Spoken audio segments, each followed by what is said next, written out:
Oke, pembahasan kali ini kita akan membahas mengenai nomor pengukuhan pengusaha kena pajak atau biasa dikenal sebagai NPPKP.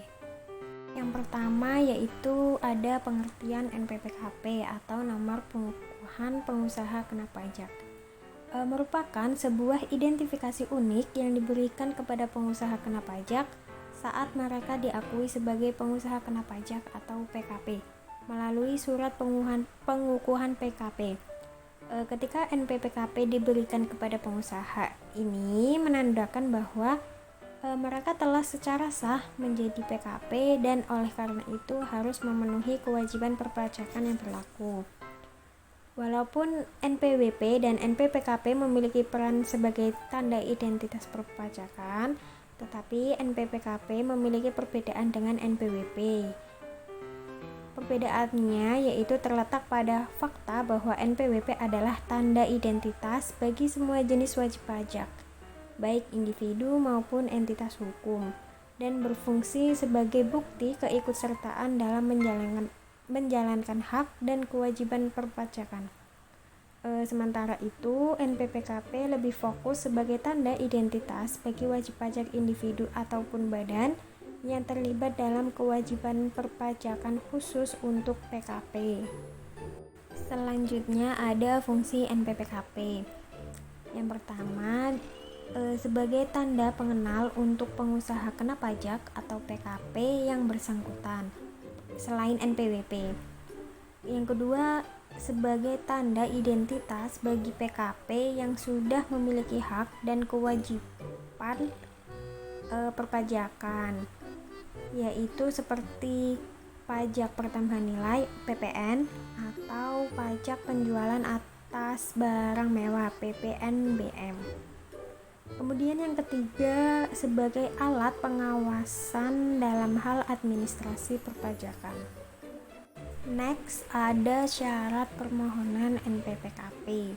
Syaratnya yang pertama itu pendapatan kotor atau omset dalam 1 tahun buku mencapai 4,8 M, kecuali untuk pengusaha atau perusahaan yang memiliki nilai bruto di bawah 4,8 M. Kemudian kecuali jika mereka memilih untuk mengajukan pengukuhan PKP. Yang kedua yaitu lulus dalam tahap survei yang dijalankan oleh KPP atau KP2KP tempat pendaftaran. Kemudian yang ketiga yaitu memenuhi persyaratan dan mengajukan dokumen yang dibutuhkan untuk pengajuan atau pengukuhan PKP. Lanjut, ada tata cara permohonan NPPKP. Yang pertama bagi orang pribadi atau individu. Ada fotokopi KTP bagi WNI, kemudian ada kartu izin tinggal terbatas KITAS dan kartu izin tinggal tetap KITAP bagi WNA atau warga negara asing. Kemudian ada dokumen perizinan usaha yang dikeluarkan oleh lembaga yang berwenang. Terus ada surat keterangan aktivitas usaha atau pekerjaan yang diberikan oleh pejabat pemerintahan daerah, setidaknya itu tingkat lurah atau kepala desa. Yang kedua ada wajib pajak badan. Syaratnya itu yang pertama ada fotokopi akta pendirian atau dokumen pendirian atau perubahan untuk wajib pajak badan dalam negeri ataupun surat keterangan penunjukan dari kantor pusat untuk badan usaha tetap atau BUT yang telah disahkan oleh pejabat yang memiliki kewenangan. Yang kedua ada fotokopi NPWP atau kartu nomor pokok wajib pajak dari salah satu pengurus atau salinan paspor dan surat keterangan tempat tinggal yang dikeluarkan oleh pejabat pemerintah daerah setidaknya tingkat lurah atau kepala desa.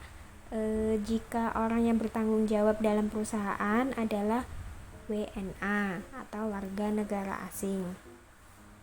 Yang ketiga ada dokumen perizinan usaha atau kegiatan yang diterbitkan oleh lembaga yang memiliki kewenangan.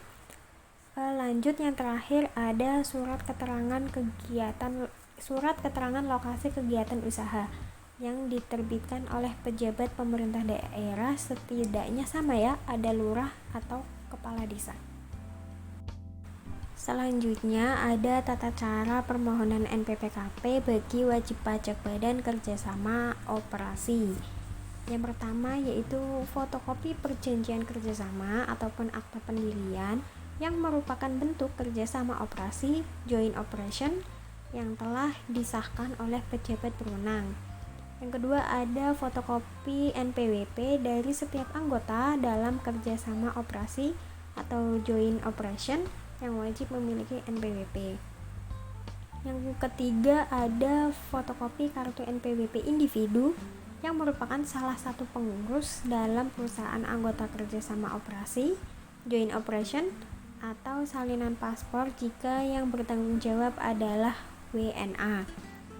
Yang keempat ada dokumen perizinan usaha yang dikeluarkan oleh lembaga yang memiliki wewenang. Kemudian syarat yang terakhir yaitu ada surat keterangan lokasi kegiatan usaha yang diterbitkan oleh pejabat pemerintah daerah minimal oleh lurah ataupun kepala desa, baik untuk wajib pajak badan dalam negeri maupun wajib pajak badan asing. Oke, kemudian ada dokumen yang harus dilampirkan, yaitu seperti bukti sewa atau kepemilikan tempat usaha. Yang kedua ada foto tempat usaha. Yang ketiga ada peta lokasi atau denah. Yang keempat ada spesimen penandatanganan faktur dan fotokopi penandatanganan faktur. Kemudian ada daftar harta, laporan keuangan, dan SPT tahunan akhir. Selanjutnya ada syarat pencabutan NPWP.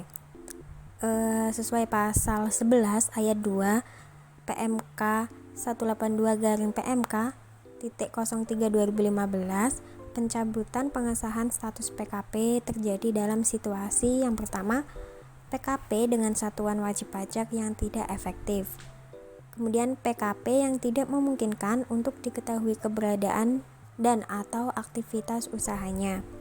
Yang ketiga, PKP yang menyalahgunakan status pengesahan PKP. 4. PKP yang mengubah alamat ke wilayah kerja kantor pelayanan pajak lain. 5.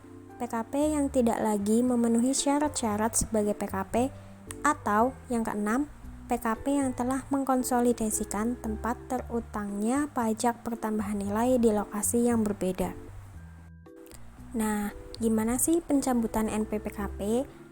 Sesuai pasal 21 ayat 3 PER strip 20/PJ/2003, pencabutan status PKP dapat dilakukan dengan dua cara. Yang pertama itu pencabutan PKP melalui permohonan, yang kedua pencabutan PKP secara jabatan. Kita bahas yang pertama dulu, yaitu pencabutan PKP melalui permohonan. Bisa dilakukan secara online dan offline ya teman-teman. Untuk secara online,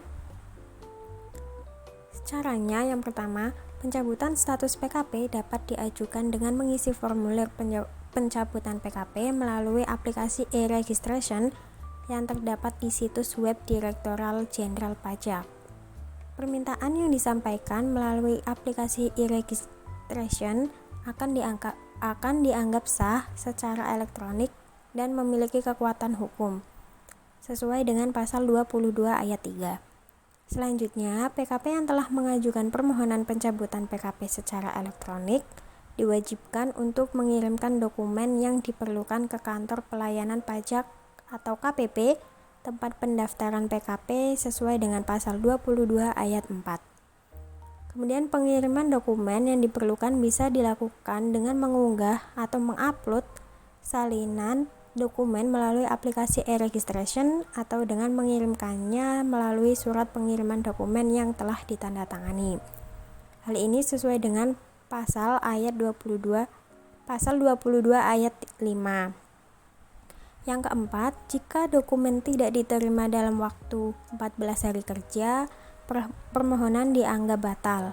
Namun, jika dokumen diterima secara lengkap, KPP akan mengeluarkan bukti penerimaan surat. Yang keenam, Yang kelima, dalam situasi di mana pencabutan pengesahan PKP terkait dengan individu yang telah meninggal dunia, permohonan pencabutan pengesahan PKP dapat dilakukan oleh ahli waris, pelaksana wasiat, ataupun pihak yang mengurus harta peninggalan. Apabila pencabutan pengesahan status PKP dipicu oleh permintaan dari wajib pajak, KPP harus mengeluarkan keputusan atas permintaan pencabutan pengesahan status PKP dalam waktu 6 bulan sejak tanggal permintaan wajib pajak diterima secara lengkap.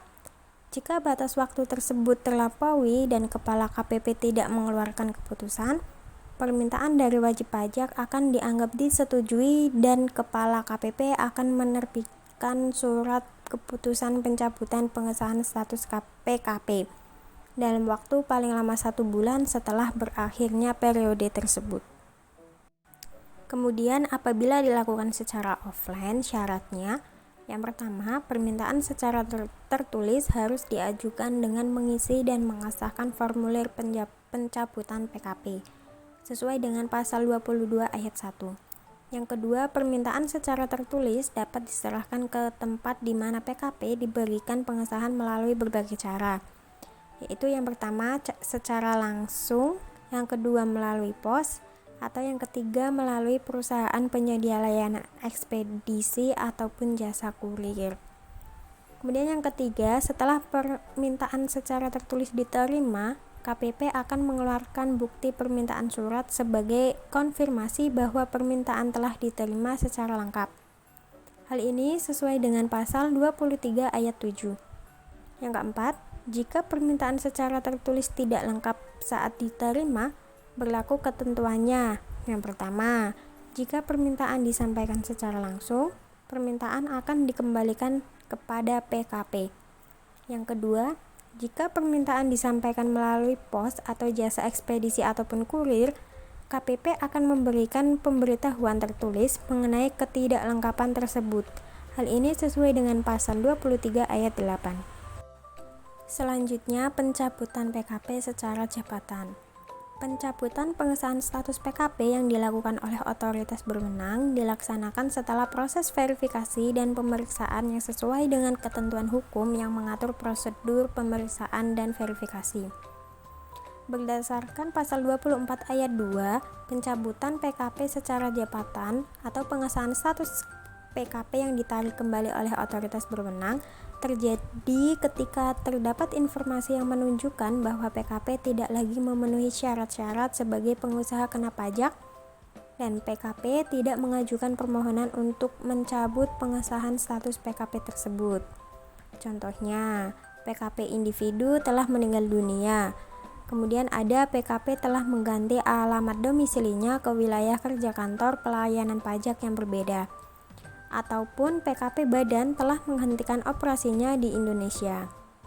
Keputusan untuk mencabut pengesahan status PKP dilakukan melalui penerbitan surat resmi pencabutan pengesahan status PKP. Sekian penjelasan mengenai NPPKP. Semoga bisa dipahami oleh teman-teman semua. Terima kasih.